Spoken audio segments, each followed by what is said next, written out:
こんにちは。この YouTube チャンネルでピアノを弾いている佐藤恵美子です。今日この動画を撮ることにしたのは、この前に上げた動画で弾いてた曲について少しお話をしたかったからです。その曲というのはこちら。1996年に公開された映画 English Patient で使われていた曲です。その映画音楽を担当したのがレバノン出身の作曲家ガブリエル・ヤレドという方です。そしてこの映画の監督をしたのがアンソニー・ミンゲラという方なんですけれども、ガブリエル・ヤレドがその映画音楽を手掛ける際に監督が伝えたことがあります。それは監督がこの映画に対して持っているイメージを表したような音楽の要素ですね。で、それを4つのキーワードとして、曲を書く際にガブリエル・ヤレドに伝えました。で、その4つのキーワードとは、1つ目が、イタリアオペラでとても有名な19世紀の作曲家ジャコモ・プッチーニ。そして2つ目、ドイツ生まれの偉大な作曲家ヨハン・セバスチャン・バッハ。3つ目はガブリエル・ヤレドの出身にも関係のある中東の音楽。そして4つ目がハンガリーのフォークソング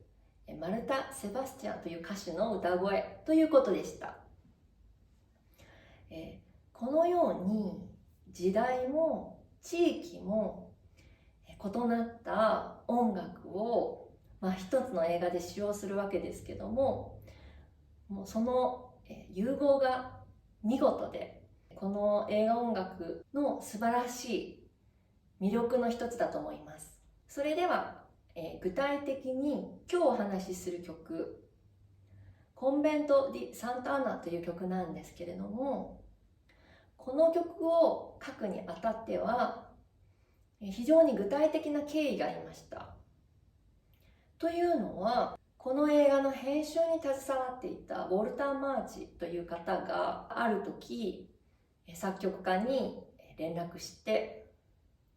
とあるシーンでバッハのゴールドベルクバリエーションのアリアを使いたかったと。だけれどもそのシーンが曲に対して長すぎた。そのようなわけでゴールドベルクバリエーションのアリアのような雰囲気を持った曲を書いてくださいということでした。ガブリエル・ヤレドはインタビューでこの曲を書くのが一番苦労したと述べています。バッハに寄せるということで、まずガブリエル・ヤレドはバッハの作品をたくさん読んで、最終的にこのメインのメロディーになったインスピレーションは、バッハのバイオリンのためのソロパルティータから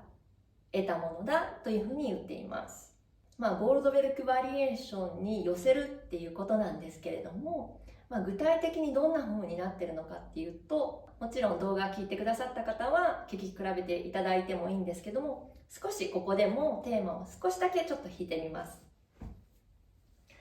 まずコンベント・ディ・サンタアナの出だし。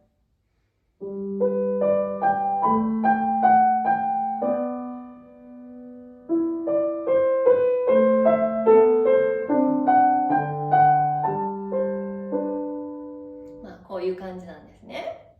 では次に元ネタとなったこちらですね。バッハのゴールドベルクバリエーションのアリア。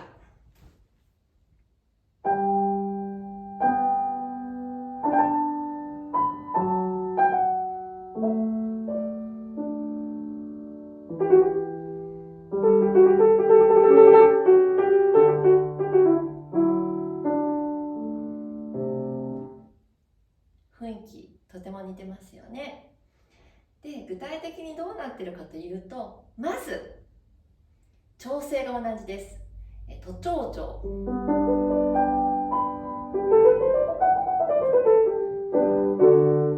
都庁調でできているということです。そして出だしに使われている音域が同じということですね。ここからここまで。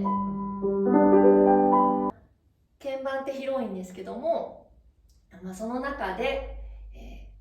同じ音域を使っているので響きが似てくるっていうことですね。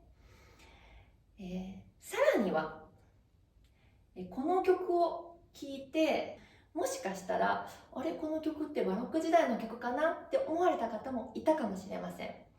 というのは、この曲はバッハの時代にとても好まれていた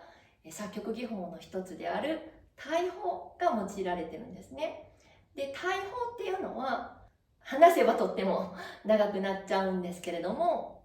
ものすごく端的に言うと、独立したメロディーが複数一定の進行方向のルールみたいなものに沿って、調和を保ちながら進行していくみたいなものなんですけども、そのようなわけで、このゴールドベルクバリエーションのアリアとイングリッシュ・ペイシェントで使われたコンベント・ディ・サンターナを聴き比べたりするのも面白いかなと思います。で、今日お話ししたかったのはこのような感じなんですけれども、またこれからも演奏動画などを上げていきたいと思っていますので、もしよろしければご視聴ください。よろしくお願いします。では、ありがとうございました。